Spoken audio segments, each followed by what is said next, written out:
The article shared today is titled, "Dad Cheated, but I Hate Mom Even More." Let's dive into it together.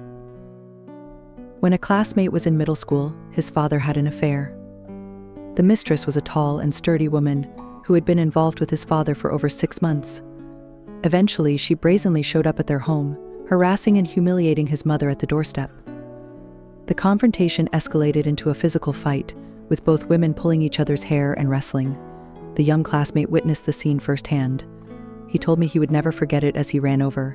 The woman was hitting his mother's head with her high heel, blow after blow. His mother's face was contorted with pain, but she stubbornly held onto the woman's arm. When recounting this memory, the classmate was already in college. By then, his father no longer hid the affair, openly splitting his time between 2 households. The mistress even had a child with his father. I asked, "You must hate your father, right?" "At first, yes," he replied, lowering his head and voice.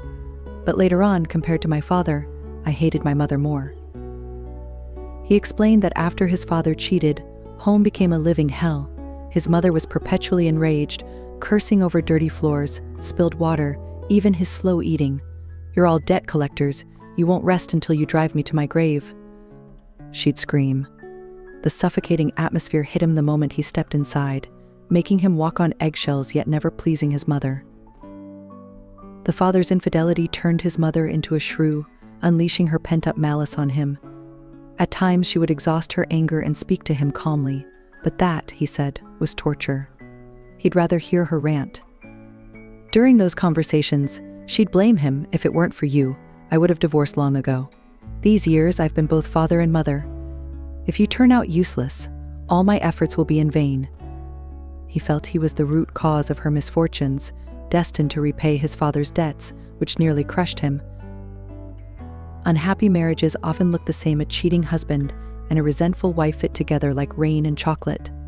The husband arrogantly stays out, while the wife bitterly curses everything. And there's an innocent child endlessly enduring the mother's complaints about the father's betrayal. Another friend of mine grew up in such a family. Initially, he sympathized with his mother, even considering throwing acid on the mistress to avenge her. But as years passed, his attitude shifted.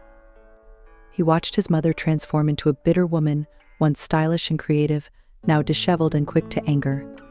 On Mother's Day, he excitedly brought her flowers, only to be met with scorn. "Your father used to give me flowers, and look how he's bewitched by that vixen now. No man is any good." In that moment, he thought, if I were dad, I wouldn't want to live with her either. A shocking sentiment to hear from a son about his mother, revealing his inner turmoil. He knew it was unfair to his mother, that his father was to blame, but he couldn't stop hating her. Why not divorce, he wondered. Then I wouldn't have to live in that hell every day. Whenever a public figure cheats, this topic resurfaces. Some boldly claim men cheating is normal, but I firmly believe in divorce, resolute, irreversible divorce.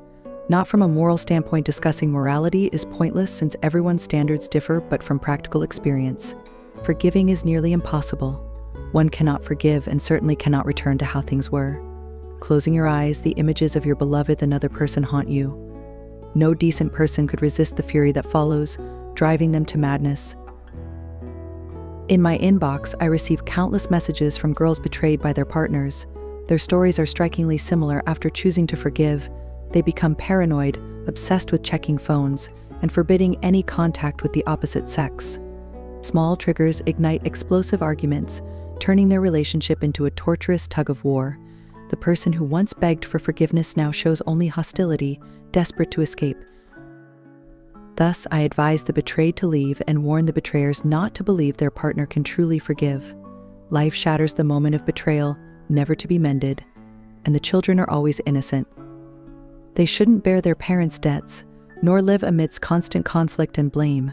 Staying together for the children should not be the reason, nor the sole grasp at a failed relationship. We strive to live with dignity and self-respect, not to become shrews hurling insults in the market over a betrayal. Wrong ones part ways, right ones find their way. That concludes today's article.